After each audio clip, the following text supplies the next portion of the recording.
बुद्ध की रियल कहानी क्या है शायद किसी को नहीं पता। मैं जिस कहानी की बात कर रहा हूँ, मैथिली शरण गुप्त नाम के एक बड़े प्रसिद्ध कवि ने यशोधरा नाम की पुस्तक में वो कहानी लिखी है, भूमिका में जिक्र किया। बुद्ध बचपन से ही थोड़े से वैरागी किस्म के व्यक्ति थे। उनकी कुंडली देख के एक ज्योतिषी ने बताया भी था, उनके पिता का नाम था। माता पिता ने बहुत कोशिश की कि इस बच्चे का मन विरक्त न हो। अच्छा महल बनवाया, सारी सुविधाएं दी। जैसे उस समय की दुनिया की सबसे खूबसूरत महिला से, लड़की से, यशोधरा से उसकी शादी करवा दी। यशोधरा के पिता ने काफी एग्जाम, शादी हुई तो बुद्ध भी ठीक था, रमे रहे उस जीवन में। बुद्ध की विरक्ति का भाव बढ़ता जा रहा था। 29 साल की उम्र के आसपास ऐसा हुआ कि उन्होंने एक बीमार को देखा, विरक्त हो गए और उनका मन हुआ घर छोड़ दूं, ज्ञान की खोज में चला जाऊं। अब ज्ञान की खोज में जाएं, उनको पता है कि भाई मेरी पत्नी भी है, मेरा बेटा भी है, राज्य भी है, कैसे छोड़ दूं? छोड़ना जरूरी है। अंदर की आवाज है कि छोड़ो, बाहर की जिम्मेदारी है कि छोड़ नहीं सकते। मैं अनुमान करता हूं कि बुद्ध ने शायद अपने पिताजी से कहा हो कभी कि पिताजी मैं बहुत परेशान हूं, छोड़ना चाहता हूं। तो पिता ने समझा बुझा के मना किया होगा कि बेटा शोभा नहीं देता, ऐसा मत करो।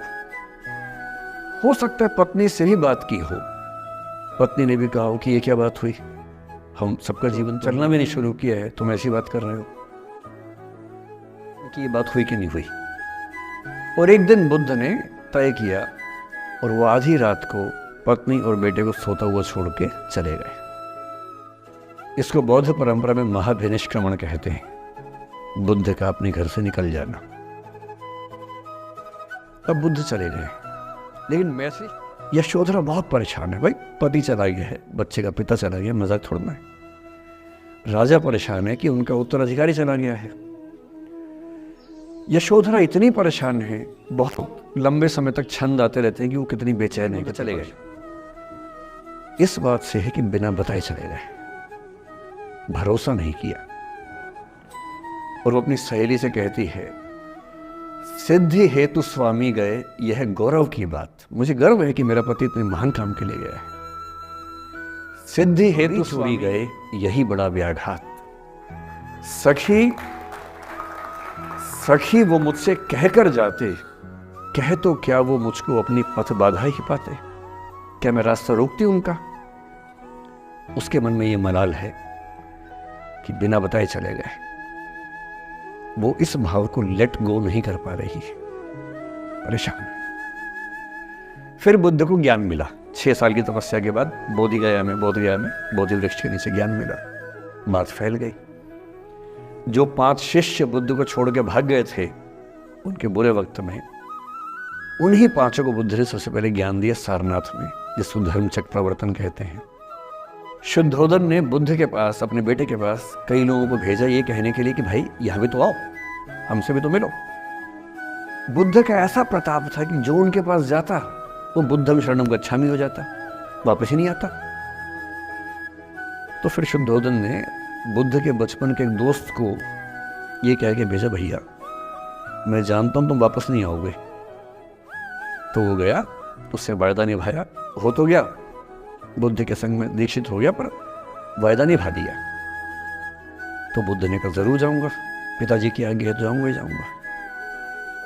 बुद्ध पहुंचे अपने कपिल वस्तु, जो अपना इलाका था, वहां पहुंचे। पूरे कपिल वस्तु में, नेपाल सिद्धार्थ नगर से नेपाल जाएंगे तो नेपाल बॉर्डर पे ही कपिल वस्तु है। मैं देखने गया था वो जगह जहां बुद्ध पैदा हुए थे, बड़ा सुंदर स्थान है, आप भी जाके देखेंगे अभी। तो बुद्ध पहुंचे रात को, एक धर्मशाला में रुके। अब वहां हल्ला मच गया कि राजा का बेटा धर्मशाला में। बुद्ध ने कहा भाई मैं देखो, ऐसे वीडियो को मेरे चैनल को सब्सक्राइब करें, लाइक करें, कमेंट करें। सुबह उठ के भिक्षा मांगने लग गए उस इलाके में, अपने पिता के राज्य में। पिता ने सिर पीट लिया कि भाई क्या कर रहे हैं।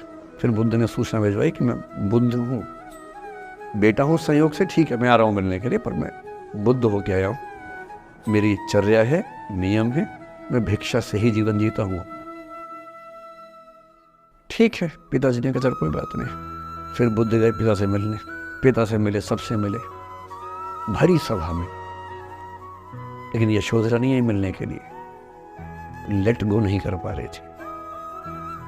उसके मन में दर्द था, छुप के क्यों गया, बता के जाता। बुद्ध ने पूछा पिता से कि यशोधरा कहाँ है।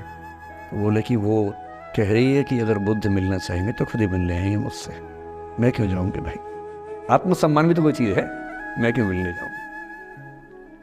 तो बुद्ध मिलने गए। सोचिए कमरे में यशोधरा बैठी, राहुल साथ में। अब राहुल थोड़ा सा बड़ा हो गया है, 6-7 साल का है। बुद्ध गए हैं।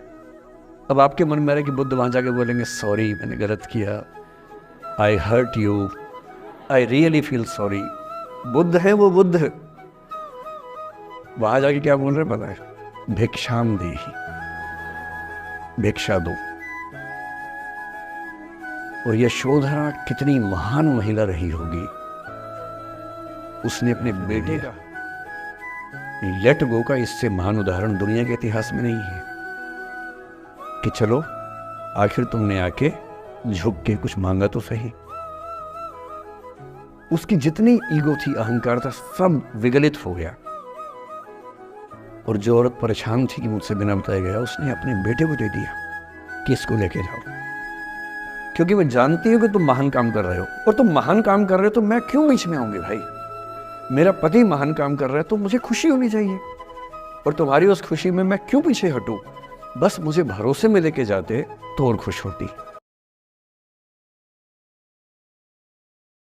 ओके, इसका ये वीडियो का जवाब दीजिए। फिर मिलते हैं नेक्स्ट वीडियो में। बाय।